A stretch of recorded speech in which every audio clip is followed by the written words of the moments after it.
Hi everyone, we're going to talk about a couple of kind of tricky exponents here in this video. The zero exponent and then some negative exponents and how they work and how they can kind of simplify our exponential form into a form with positive exponents or that are simplified further. So before we talk about those let's first review just a basic rule that we're going to need before we get to those kind of exponents. So let's talk about if we have just like x squared times x to the third. So how do we simplify this? Well, we said this was x squared is x times x. X to the third is 3x is being multiplied. They're multiplying in between, so we're multiplying in between. And then we just said, well, there's 5 of those total. So it's x to the fifth. So you might be wondering, well, what is x to the 0? What would that mean?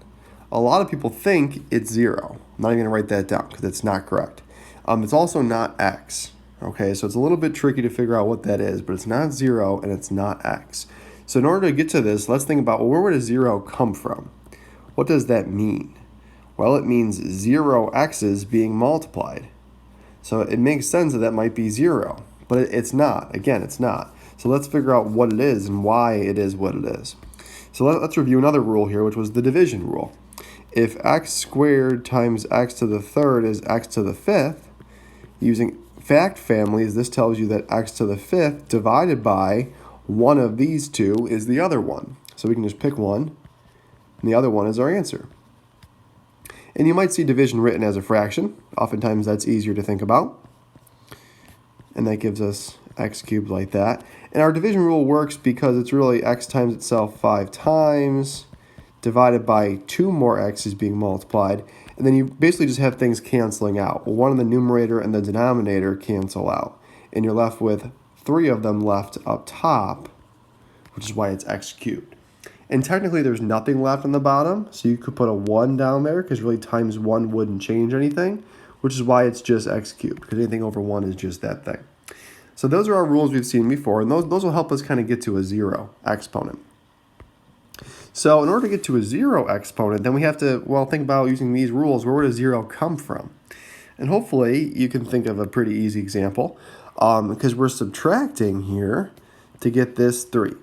So just think of an example of an exponent divided, or a power of x divided by some other power of x, or any base really, such that when you subtract them, the exponents, you get 0. Well, it'll just be the same thing. I'm going to use a different base though. I'm going to use just 4 just to make it different. What if we had 4 cubed over 4 cubed? Right? Well, our division rule would say that this would be 4 to the top exponent minus the bottom exponent, which is actually 4 to the 0. Because we're just subtracting the exponents. 3 minus 3, of course, is 0. But we know what this is equal to. Anything divided by itself is always equal to 1, which is why anything to the 0 power has to be equal to 1. So it can't be equal to 0 because that would actually break all of our other rules that we've learned so far. If that was 0, then 4 to the 0 times 4 to the first would be 0. And that's a problem. It's got to be 4 to the first because 0 plus 1 is 1. So there's another example of why it has to be 1, because 1 times anything is that thing back.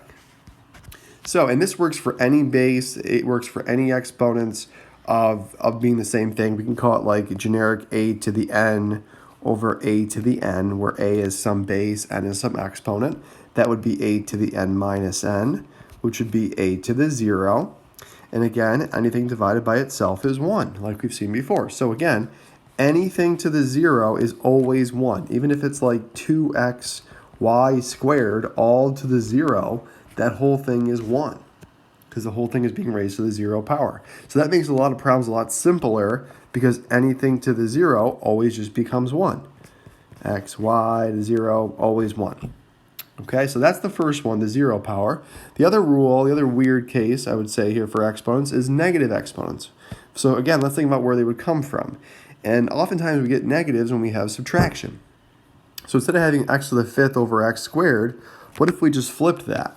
What if it was x squared over x to the fifth? Well, that would be an x times an x over 5x's on the bottom being multiplied. We would cancel where we could to simplify, 1 on the top, 1 on the bottom. And now we're left with 3x's again, but they're not in the top. There's actually 3x's in the bottom being multiplied. And we got to think, well, what goes up top? Well, you can't put a 0 here because then this whole thing is 0, and that's wrong. So don't do that because that's wrong. Well, what could you put up top? Well, you could multiply by 1 without changing anything, which is why that numerator has to be a 1. It's like kind of a little placeholder. In order to make it not a whole different thing, we put a 1 there, and now it's still equivalent. So that put it in the bottom, which is kind of interesting. Let's use our division rule here.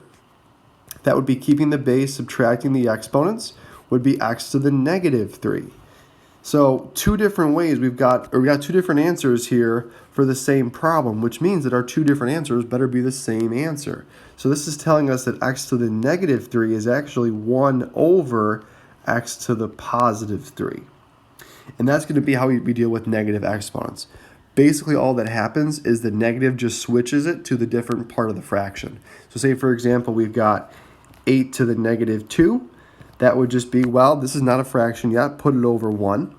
So it just puts it in the bottom and becomes a positive 2 exponent. And then again, there's nothing left up top, so put a 1 up top. If you have lots of negatives, then everything just kind of switches. What if you had a kind of a crazy example? X to the negative 2, y to the negative 3, z to the negative 4, a to the negative 1.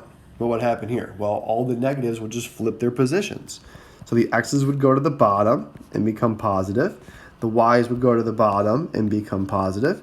Z's would go to the top and become positive. A's would go to the top and become positive. And then if anything had a positive exponent, it would just stay where it was. Say it was like b to the 4th up top. That would just stay up top because it's still a positive exponent. Only the negative exponent would flip the location. So if you see anything with a negative exponent like x to the negative 2, just remember we don't usually keep it as a negative exponent in our answer. We change it, that way it always has a positive exponent.